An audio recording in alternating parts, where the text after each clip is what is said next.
Mengejutkan, tak ada angin tak ada hujan, rumah tangga komedian Sule mendadak diguncang badai.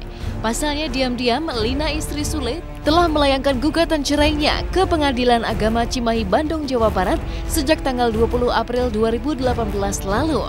Tak main-main, Lina bahkan menggandeng pengacara untuk melayangkan gugatan cerainya kepada Sule menjulang tanya. Mungkinkah Lina serius melayangkan gugatan cerainya hingga bahkan telah mempersiapkan seorang pengacara? Entahlah, yang jelas bahkan Rizky Febian putra sulung Sule dan Lina sama sekali tak memperlihatkan mimik pemendam masalah ketika ditemui tim hotshot di balik panggung SCTV Music Awards 2018 pada tanggal 27 April lalu.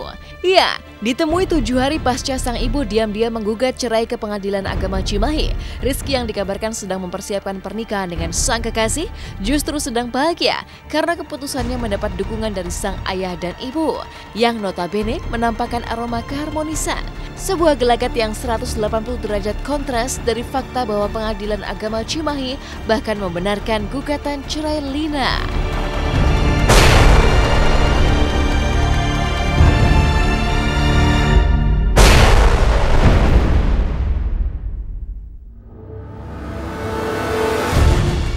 Betul, sudah masuk atas nama Lina dengan Sutisna dengan nomor register perkara 3660 PDTG 2018. Itu terdaftar di register tanggal 20 bulan 4 2018. Yang menyampaikan suratnya siapa itu, Pak? Menggunakan kuasa hukum. Alhamdulillah kan itu tadi sudah membebaskan seperti itu kalau ayah mama. Mau tak mau, tanda tanya besar pun mencuat. Apa yang terjadi dengan rumah tangga Sule dan Lina, sang istri, 21 tahun menikah dan membangun rumah tangga dari titik nol. Mengapa kini diam-diam Lina melayangkan gugatan cerainya kepada Sule? Jika di tahun 2012 lalu Lina memang sempat melayangkan gugatan cerainya kepada Sule, mungkinkah kini setelah 6 tahun berlalu, Lina kembali terbakar masalah yang sama hingga memutuskan untuk menggugat cerai?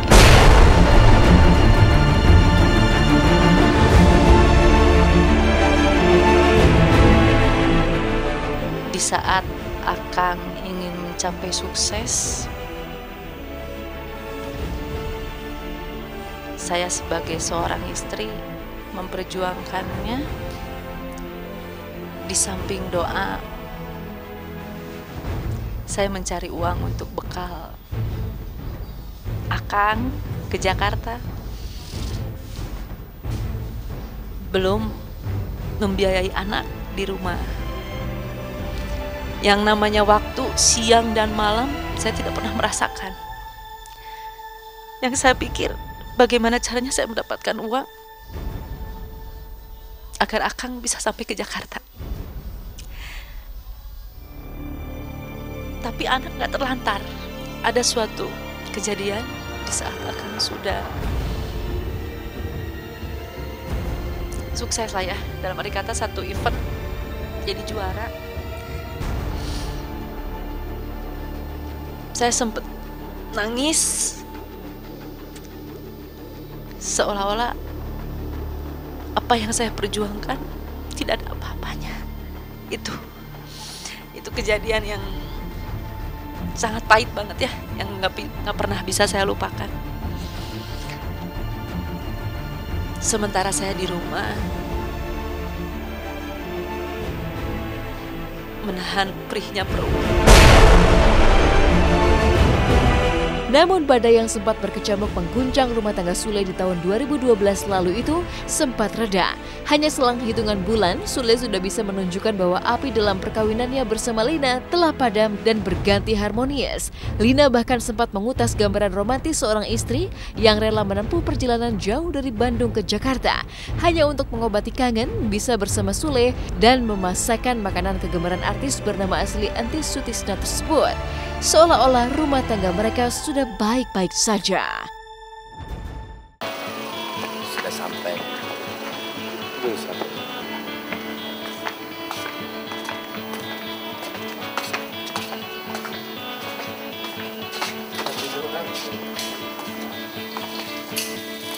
Oh. lagi nyiapin. Ada. Udah.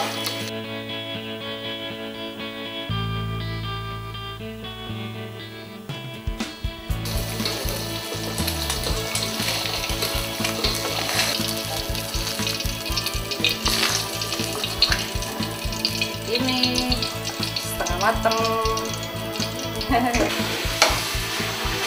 Apa aja tuh, Teh? Asin, jengkol, Ya. telur mata sapi, sama udang. Nasinya nasi liwet. Yang enteng aja lah. PT makan yuk, PT. Bareng ayo.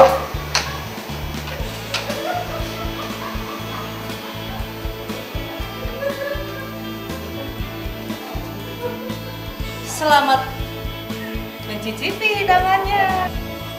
Ini apa? Emping.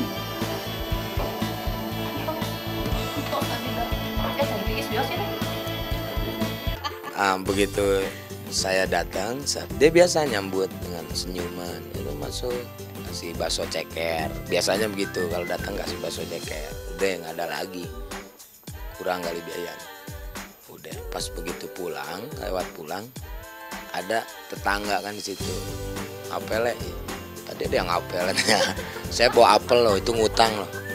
Saya ngutang di situ, hancur hati saya, retak berkeping-keping gitu kan. Akhirnya saya tanya sama dia kan, berantem, jadinya bimbang dia kan. Ini kadang-kadang Lina juga suka kesel banget sih.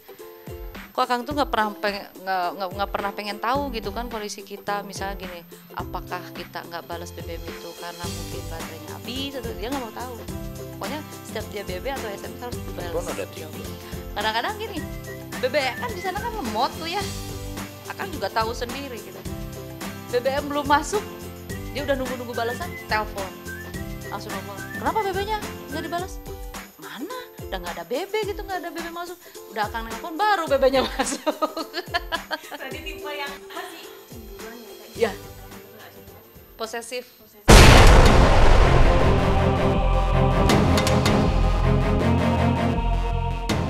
Ironisnya, 6 tahun pasca berhasil meredam gugatan cerai sang istri dengan potret harmonis, kini Lina kembali melayangkan tuntutan cerai menjulangkan teka-teki.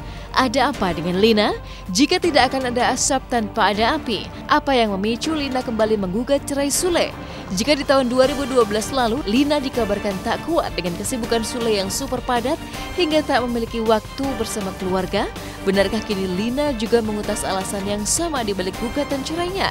Tapi jika Lina selalu bertahan mendampingi Sule dari titik nol saat masih hidup miskin selama 20 tahun lebih, mengapa sekarang Lina justru memilih menyerah dan menggugat cerai?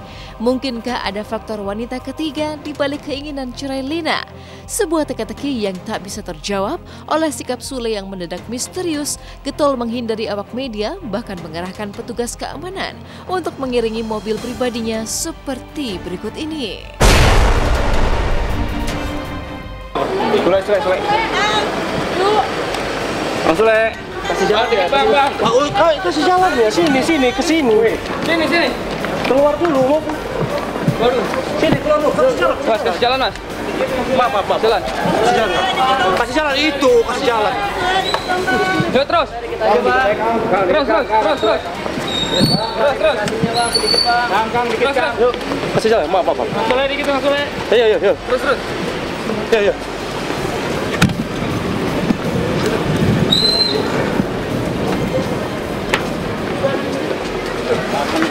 Buka aja cepetan, Kang. Sule. Bukan Sule. Kaki gua keinjek kaki.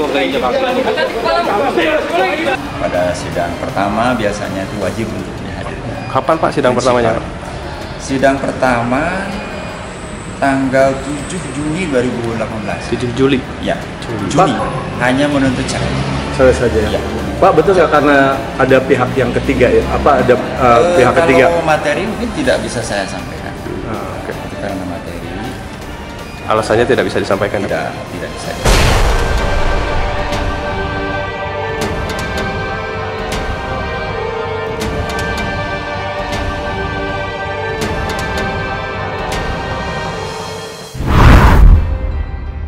Aneh, tapi ini fakta. Ada banyak kisah alur sinetron yang dramatis justru terwujud di dunia nyata.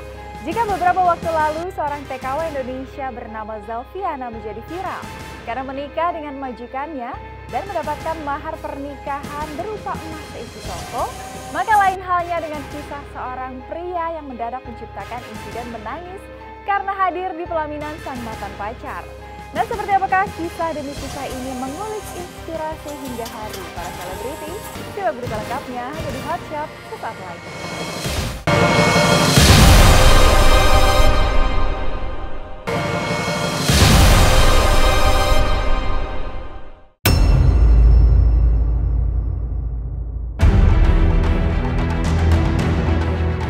Aneh, tapi ini fakta. Pasalnya tak banyak yang tahu jika bukan hanya sederet sinetron saja yang sukses menguras emosi lewat adegan demi adegan dramatisnya. Tapi di kehidupan nyata, rupanya juga banyak peristiwa yang bergulir dramatis bak sinetron. Salah satunya kisah dramatis seorang pria yang menghadiri pernikahan mantan kekasihnya yang baru-baru ini luar biasa menjadi viral di dunia maya. Bagaimana tidak, seorang pria yang diduga adalah mantan seorang pengantin wanita mendadak menyumbangkan lagu bernada patah hati di tengah kemeriahan pesta perkawinan. Peristiwa ini pun kian menggulirkan insiden dramatis ketika sang pengantin wanita ikut larut dalam nyanyian patah hati sang mantan, bahkan turut menangis. Sontak saja, insiden ini menyedot perhatian para netizen hingga menjadi viral. Ya, selamat menempuh hidup baru. Semoga menjadi yang keluarga sakinah, mawadah, warahmah. Allahumma amin. Aku titipkan kepadamu dia yang paling ku sayang.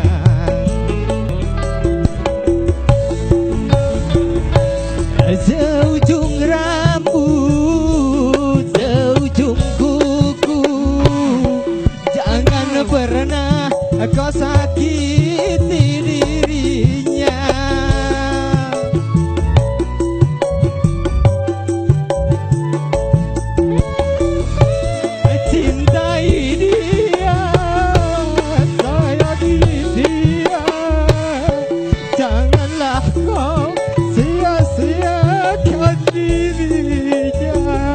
Biarlah derita aku simpan dalam jiwa, asalkan bahagia selalu bersamanya.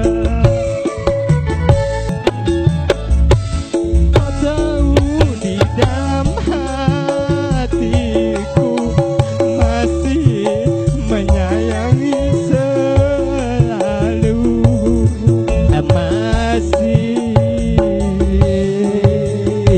Dramatis mengulik air mata bak sinetron di dunia nyata. Ya, disadari atau tidak, ada banyak peristiwa di kehidupan nyata yang bergulir dan memiliki alur dramatis layaknya sinetron. Selain video sang mantan menangis yang menjadi viral di dunia maya, artis Billy Syahputra juga sempat mendulang heboh karena hadir di pernikahan sang mantan Syahnaz Sadiqah. Tak pelak tanda tanya pun muncul. Jika ada banyak insiden di kehidupan nyata bergulir penuh lika-liku layaknya sinetron, mungkinkah ini sebuah kebetulan belaka atau justru alur sinetron banyak yang terinspirasi dari kejadian nyata? Jawaban yang diurai artis Marshanda pun mengejutkan. Pasalnya bahkan Marshanda sendiri pun mengakui jika demi mendalami perannya sebagai Yuni dalam sinetron Orang Ketiga, Marshanda banyak menggali cerita nyata dari sahabatnya yang kerap menjadi tempat curhat para pelakor. Pokoknya setiap scene, setiap adegan itu aku bedah, terus aku diskusikan dengan sutradara, dengan pemain-pemain lainnya. Aku juga ada satu orang teman yang aku konsultasikan, tapi dia bukan pelakor, cuma dia jadi tempat curhat beberapa pelakor. Terus aku kayak pengen tahu gimana sih rasanya jadi pelakor, apa sih yang ada di pikirannya. Dan Yuni kan agak unik ya, jadi dia ini bukan pelakor yang jahat, tapi dia pelakor yang masih punya hati nurani. Nah itu gimana itu biar bisa jadi si karakter ini. Uniknya, tidak hanya kisah mantan yang menjelma bak sinetron, tapi cerita romantis antara si miskin dan si kaya. Layaknya lika-liku kisah alur sinetron Siapa Takut Jatuh Cinta, juga mewujud lewat kisah Zelviana, seorang TKW atau tenaga kerja wanita Indonesia yang beberapa waktu lalu sempat menjadi viral. Pasalnya, Zelviana dinikahi majikannya sendiri yang notabene adalah pemilik perusahaan perhiasan emas di Taiwan dengan mas kawin yang mampu mendulang kata wow. yaitu semua perhiasan emas yang ada di toko tempat Zelviana bekerja. Kisah Zelviana yang mendadak menjadi Cinderella emas berkat cinta sang majikan ini sontak menuai reaksi luar biasa hingga viral, bahkan mencuri perhatian para pemain sinetron Siapa Takut Jatuh Cinta. Jika Verrell Bramasta yang di awal-awal episode sinetron Siapa Takut Jatuh Cinta berperan sebagai majikan yang mencintai Natasha Wilona, mengakui kekuatan cinta memang acap kali ajaib, maka lain halnya dengan Ersha Aurelia.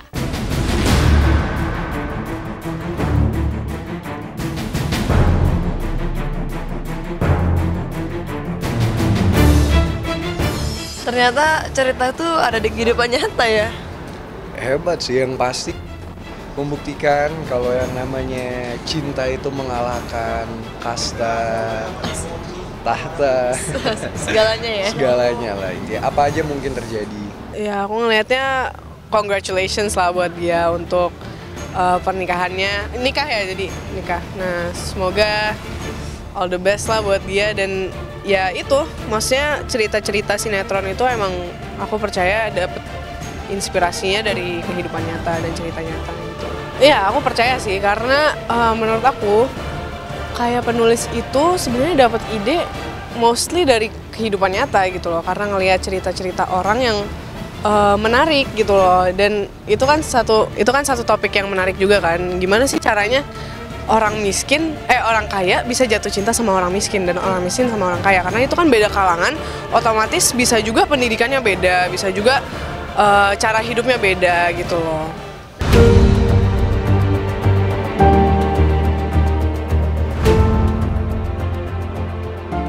Ya, manusia mana yang bisa menolak ampuhnya kekuatan cinta? Buktinya tidak hanya TKW asal Indonesia Zelviana yang mendadak naik derajat secara drastis bak sinetron, tapi di kehidupan nyata ada banyak selebriti Indonesia hingga dunia yang mengalami status yang biasa-biasa saja, tapi mendadak meroket hingga mencuri perhatian publik secara luar biasa. Jika di Indonesia ada nama Ayu Dewi dan Nia Ramadhani yang mendadak jadi bagian dari 10 konglomerat paling kaya di Indonesia, maka lain halnya dengan nasib Kate Middleton, istri sang Pangeran William dari Kerajaan Inggris. Berasal dari keluarga yang tak memiliki darah biru, Kate menjadi satu-satunya wanita biasa yang diperbolehkan menikah dengan Pangeran Inggris, bahkan statusnya melesat digadang-gadang menjadi calon ratu. Sungguh fakta yang mengandung lika-liku alur dramatis yang membuktikan bahwa layar kaca bukanlah sekedar dongeng, tapi juga bisa lahir dari kehidupan nyata. Aku pernah tahu ini kan, kayak Kate Middleton, si Kate-nya orang biasa, terus Prince-nya orang kerajaan gitu kan, tapi mereka akhirnya bisa nikah dan akhirnya mereka jadi gitu.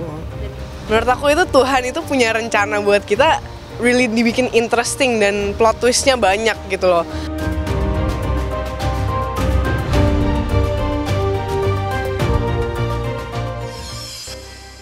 Sukses di jagat hiburan, Ria Ricis pun kini menuai buah manis dari kerja kerasnya. Ricis akan pindah ke rumah barunya yang konon bernilai ratusan juta rupiah. Nah, seperti apakah kebahagiaan Ria Ricis yang akan segera menghias dan mendekor rumah barunya tersebut? Simak berita lengkapnya yang akan kami rangkai dengan kabar terbaru dari artis Dinda Kanya Dewi berikut ini.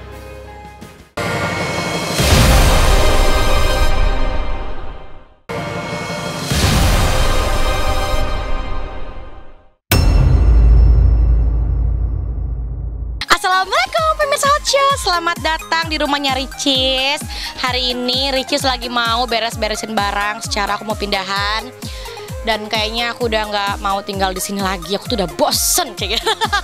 Nggak sih, pengen sesuatu yang baru aja di bulan puasa ini, jadi pengen pindah. Pemirsa masuk.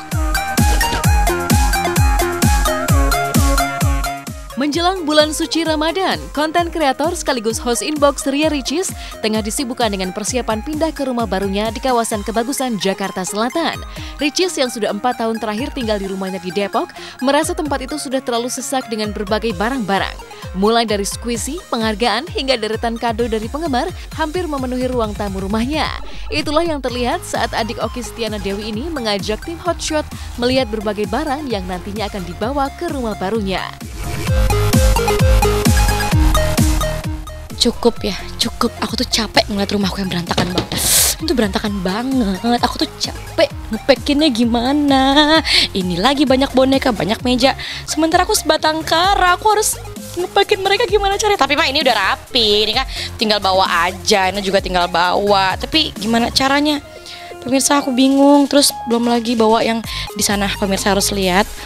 Mereka semua harus aku bawa dan tidak boleh tertukar barisannya. Nah, kalau kita kesini pemirsa, ini ada banget yang wajib kita bawa, yaitu yang di atas, namanya gold play button. Nggak boleh ketinggalan karena itu penghargaan Ricis. Ini beberapa yang udah di packing. Sebenarnya ini paling banyak kado dari fans. Jadi karena rumahnya Ricis kecil, Ricis belum bisa naruh kado dari fans di tempat khusus. Jadi naruhnya masih di sini karena emang bukannya nggak mau rapi, tapi emang nggak ada tempatnya. Jadi ntar di rumah baru insya Allah ada tempatnya tersendiri. Nah ini dia yang aku bingungin, aku bawanya gimana ntar. Sementara mereka juga nggak boleh ada yang ketinggalan, formasinya nggak boleh berubah, jadi harus tetap seperti ini. Dan aku bingung. Ini sebenarnya tadinya lebih banyak lagi, cuma udah dikasih-kasihin ke orang. Ini sisa kado doang, kado dan pemberian-pemberian dari fans. Ini kalau si kacamatanya Ricis, jadi kalau misalnya syuting siang-siang, syuting pagi-pagi di luar ruangan pakai kacamata. Ini juga ada bando-bando. Meski jauh lebih kecil dari rumah barunya, tapi rumah di Depok yang sudah 4 tahun ditinggali menyimpan banyak kenangan. Sebab rumah ini menjadi saksi perjuangan Ria Ricis meretas karir dari titik terbawah hingga mendulang kesuksesan. Sebenarnya Ricis adalah tipe orang yang susah sekali move on kalau misalnya udah lama ditinggal gitu ya. Rasanya berat mau pindah. Kemarin juga ditawarin nginep di rumahnya Mbak Oki di Bintaro juga. Nggak tahu kenapa belum betah gitu, lama-lama bawaannya tuh pengen pulang ke rumah ini lagi. Jadi walaupun kecil tapi buat kita nyaman. Gimana ya, antara siap nggak siap gitu mau pindah. Takutnya kangen, itu aja sih, kan kangen tuh berat ya. Semuanya Ricis mulai dari nol di rumah ini, bener-bener dari yang susah, dari yang belum jadi apa-apa, dari yang belum nggak punya apa-apa, dari yang masih minta uang sama orang tua, semuanya masih di rumah ini. Sampai akhirnya udah terkumpul banyak squishy. Ingin menjalani bulan suci Ramadan di rumah barunya, Ria Ricis juga berharap bisa berkumpul bersama seluruh keluarga di rumah yang dibelinya dari hasil kerja keras sendiri. Lalu benarkah dengan kesuksesannya, Ricis yang berharap bisa menyelesaikan kuliahnya dalam waktu dekat siap naik pelaminan saat menginjak usia 25 tahun? Pengennya sih Lebaran kumpulnya di rumahnya Ricis, pengennya. Cuman ya manusia bisa berharap oleh menentukan gitu. Kalau papa pengennya rumah ini nggak dijual karena emang benar-benar dari nol banget usaha kita. Jadi kata papa setelah Ricis pindah rumah ini jangan dijual, kata papa gitu, karena kenangan-kenangannya banyak di sini. Dulu juga papa nginep di sini, banyak banget yang papa lakuin. Kalau keluarga enggak, cuma kalau Mbak Oki pengennya Ricis menikah di usia 25 atau 24. Sekarang udah mau 23, which is tahun depan atau 2 tahun lagi. Ya pokoknya lulus dulu ya pemirsa. Ntar kalau udah lulus insya Allah dimudahkan segala jalannya, amin.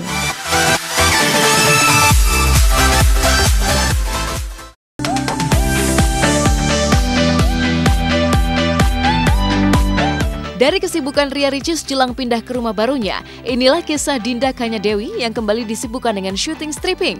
Setelah sempat vakum di tahun 2017, Dinda yang kini ikut bermain di sinetron Cinta Kedua memiliki cara tersendiri mengisi waktu senggang di sela-sela syuting.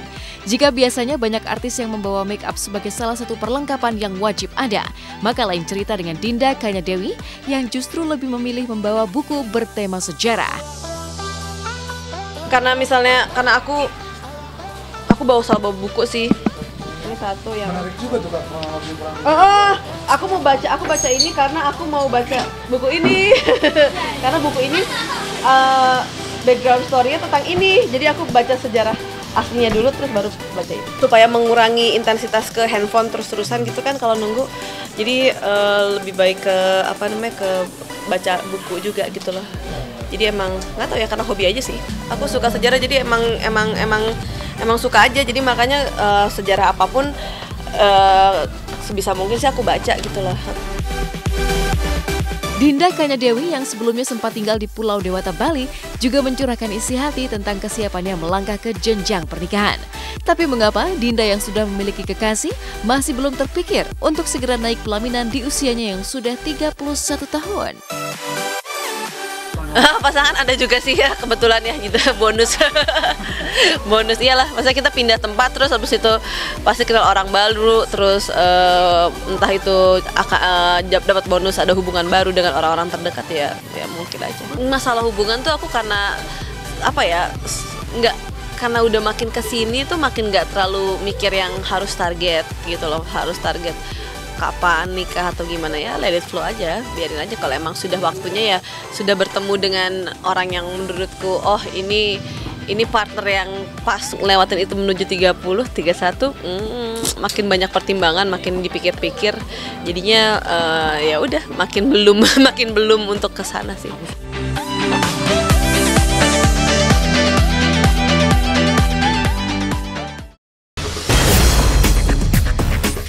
Kompak beri kejutan ulang tahun untuk Jamal Mirdad.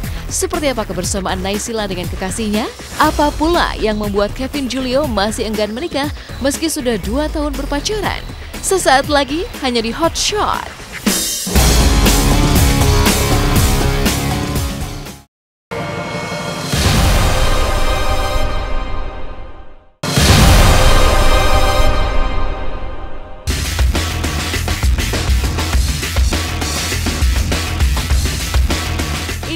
Berita paling hot yang kami kemas dalam segmen Hot Shot Seru.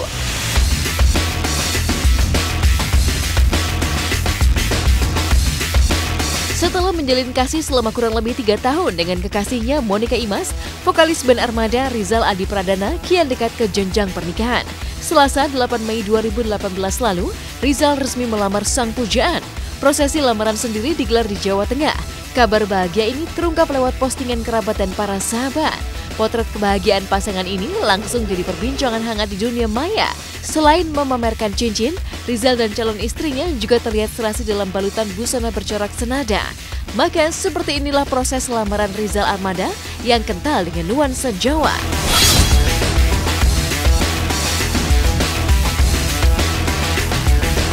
Kebahagiaan berbeda datang dari bintang sinetron orang ketiga Naysila Mirdad. Baru-baru ini Nay menyita perhatian publik saat merayakan ulang tahun sang ayah Jamal Mirdad yang ke-58. Selain unjuk kebersamaan dengan sang ayah, ulang tahun Jamal Mirdad tersebut rupanya juga dihadiri oleh kekasih Naysila sendiri, Rustiandi Samanov. Bahkan tak sedikit netizen yang menyebut bahwa wajah kekasih Naysila tersebut sangat mirip dengan paras ayahnya Jamal Mirdad. Happy birthday to you. Yeay, happy birthday Papa. Papa ingat nanti aku yang potong. Iya, gue.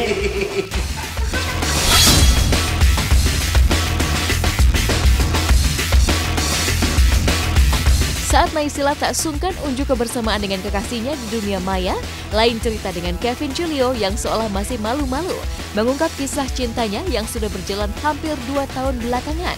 Bahkan di usia yang cukup matang, 25 tahun, serta ditunjang dengan kesuksesan di panggung hiburan, Kevin Julio mengaku masih jauh dari kata pernikahan. Masih lama mbak saya masih umur 25 sekarang, masih lama lah kerja dulu. Udah lumayan lama, 1 tahun lebih, udah 1 tahun setengah deh.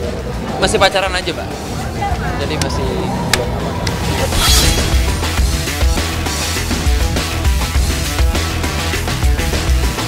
Tepat 100 hari menuju perhelatan Asian Games 2018 yang akan diadakan pada 18 Agustus mendatang, sebuah konser digelar dengan sangat meriah. Konser 100 hari menuju Asian Games yang dihadiri sejumlah menteri dan pejabat tinggi lainnya tersebut juga dihebohkan dengan penampilan para pengisi acara, membawakan lagu-lagu yang membangkitkan semangat.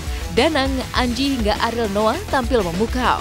Bahkan di saat Anji berkesempatan membuat satu lagu bertema Asian Games, maka Ariel dipercaya mengisi suara dari lagu yang diciptakan oleh Guru Soekarno Putra. Laskar pelangi akan terikat waktu, bebaskan mimpimu di angkasa, warnai bintang di jiwa. Bukan matamu, kuatkan hatimu, berikan energi ke dalam semangatmu. Dalam berdiri, terbanglah kau tinggi. Inilah saatnya namamu berhenti. Makna lagunya lebih sebenarnya Mas Guru yang paling tahu ya, karena Mas Guru yang nulis lagunya. Setahu saya itu Jangan Persahabatan tuh kayak lagu persahabatan. Jadi untuk menjelang pesta olahraga ini gitu. Jadi menebarkan semangat positif dan semangat persahabatan juga. Jadi walaupun ada kompetisi tapi tetap harus sportif. Lagu saya sendiri yang ditulis khusus untuk memang Asian Games. Jadi memang untuk theme song juga judulnya Indonesia Berpesta.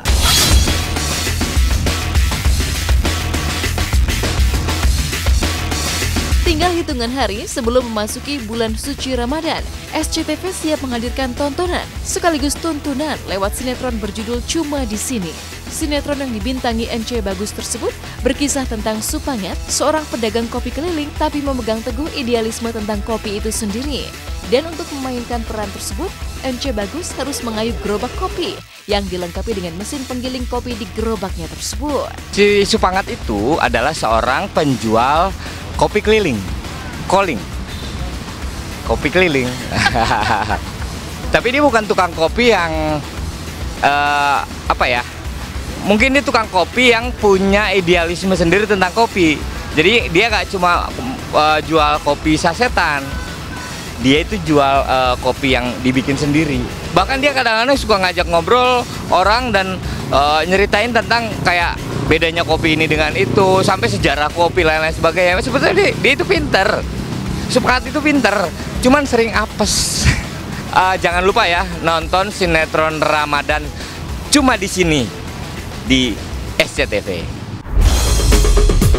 Lakoni peran sebagai asisten rumah tangga tanpa riasan di film Ananta. Seperti apa Asri Welas mendalami karakternya? Seperti apa pula kisah seru di balik film The Perfect Husband yang sedang tayang di bioskop? Saksikan Hot Shot sesaat lagi.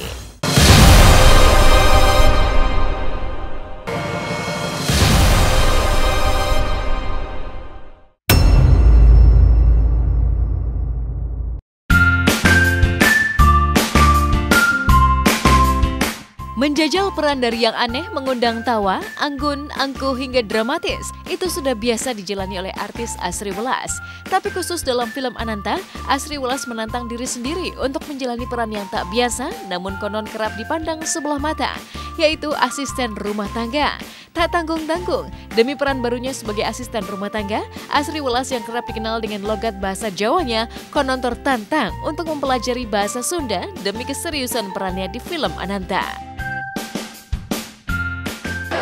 Perannya menjadi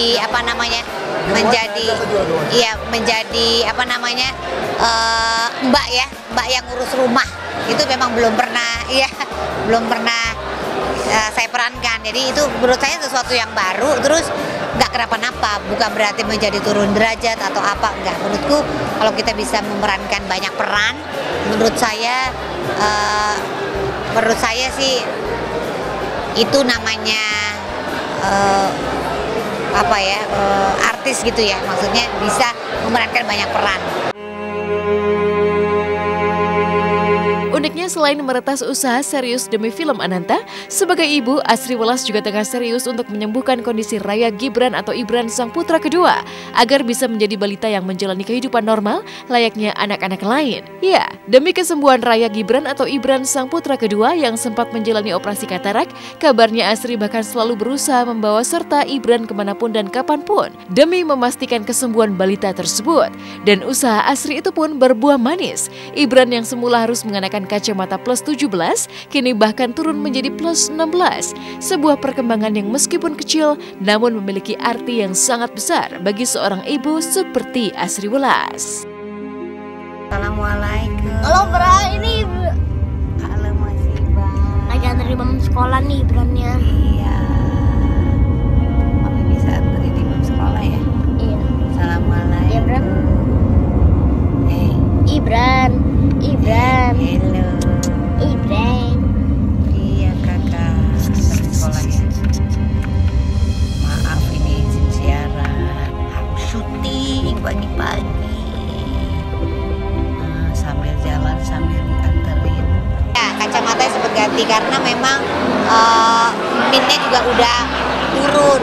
Nah, nanti di Mei kita periksa lagi, mudah-mudahan bisa turun lagi Mbak. Terus beradaptasi kiss bye, dia bisa dulu kiss bye, mata genit dia bisa mata genit gitu. Tepuk tangan dia sudah bisa. Nah itu sangat penting gitu. Nah itu alhamdulillah Ibran sudah bisa. Iya, dan perkembangan itunya baik. Kenapa orang kayak lo tiba-tiba ada di hidup gue? Saya percaya tidak ada pertemuan tanpa sebab. Saya Pierre. Matahari ini Teh Tatan. Terus lo bulannya? Oh bukan, bulannya Teh Pierre. Bukan Pierre, Kak. Tapi Ananta Prahadi.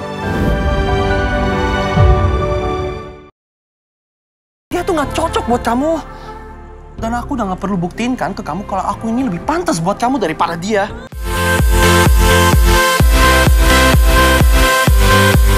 Dari cerita Asri Welas berperan dalam film Ananta, inilah pandangan penonton film The Perfect Husband tentang sosok suami yang sempurna. Jika di filmnya, sosok suami yang sempurna tergambar dari Dimas Anggara, seorang pilot yang dijodohkan ayah Ayla dengan dirinya, lantas bagaimana pula sejumlah penonton wanita menggambarkan sosok suami idaman dan sempurna untuk mereka. Oh, gue gak suka sama dia. Datang ke rumah gue setiap hari.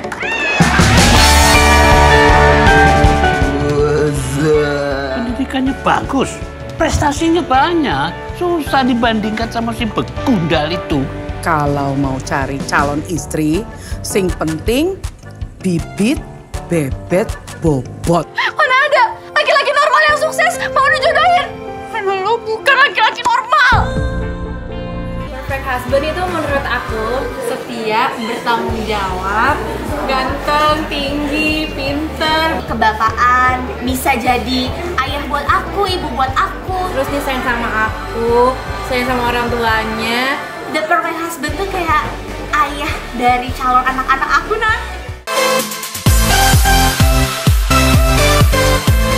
Tak hanya mengangkat kisah tentang perjodohan serta dilema asmara anak remaja, film ini sendiri juga menghadirkan pengalaman baru bagi para bintangnya. Seperti saat Amanda Rawless yang di film sebelumnya selalu terlibat dalam kisah drama romantis, maka kali ini ia bisa mendapat film yang memiliki unsur komedi di dalamnya.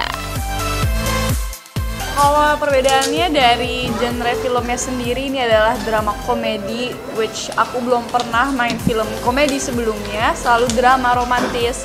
Dan akhirnya aku bisa bermain di genre komedi, dan karakternya si Ayla sendiri di film ini tuh udah sangat berbeda dengan karakter aku sebelum-sebelumnya.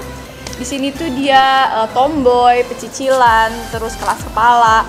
Sedangkan di film sebelumnya itu aku lebih yang kalem, anak manis. Jadi bener-bener something new buat film ini. Jadi menurut aku ini film give me new experience. Kalau ini benar-benar seimbang seluruh film, kita ada komedinya terus ada dramanya. Jadi ya, jadi kayak roller coaster. Ayah itu khawatir sama pergaulan Ayla itu. Berani kamu yang mau ciuman anakku ya?